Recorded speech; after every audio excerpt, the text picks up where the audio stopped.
আসসালামু আলাইকুম। আজ আমরা জানবো ইসলাম কিভাবে মানুষকে মোটিভেট করে এবং জীবনে সফলতার পথ দেখায়। ইসলাম জীবনকে শুধু দুনিয়ার জন্য নয়, আখিরাতের জন্য প্রস্তুত করে।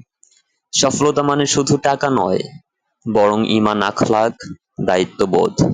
আল্লাহ বলেন, সফল সেই যে আত্মাকে পরিশুদ্ধ করেছে। সূরা আশ-শামস। রাসূল সাল্লাল্লাহু আলাইহি ওয়াসাল্লাম তিনি ছিলেন সবচেয়ে বিশ্বস্ত, ধৈর্যশীল ও কর্মঠ। তাকে গাল দিলে তিনি দোয়া করতেন। এটা সত্যিকারের আত্মনিয়ন্ত্রণ। তার চরিত্র আমাদের সবচেয়ে বড় মোটিভেশন। হযরত আবু বকর রাদিয়াল্লাহু তাআলা আনহু, ওমর রাদিয়াল্লাহু তাআলা আনহু, খালিদ বিন ওয়ালিদ রাদিয়াল্লাহু তাআলা আনহু, তারা কেউ ধনী ছিলেন, কেউ যোদ্ধা। কিন্তু তাদের সফলতা ঈমান ও আল্লাহর উপর তাওয়াক্কুলের কারণে। তারা দিনের আলোয় কাজ করতেন, রাতের অন্ধকারে কাঁদতেন।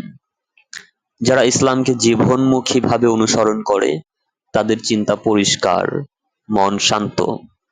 ইসলাম মানুষকে আত্মবিশ্বাস, সততা ও নিয়মের শিক্ষা দেয়।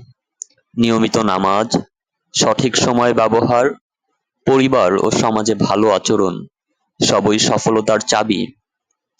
ইসলাম শুধুমাত্র একটি ধর্ম নয়, এটি একটি পূর্ণ জীবন ব্যবস্থা। জীবনকে গঠন করতে হলে ইসলামিক পথে ফিরতে হবে। আল্লাহ তাআলা বলেন, যে আমার শরম থেকে মুখ ফিরায় তার জীবন হবে সংকীর্ণ। সূরা তহা। তাহলে আজ থেকে শুরু হবে ইসলামের পথে ফিরে যাওয়ার যাত্রা।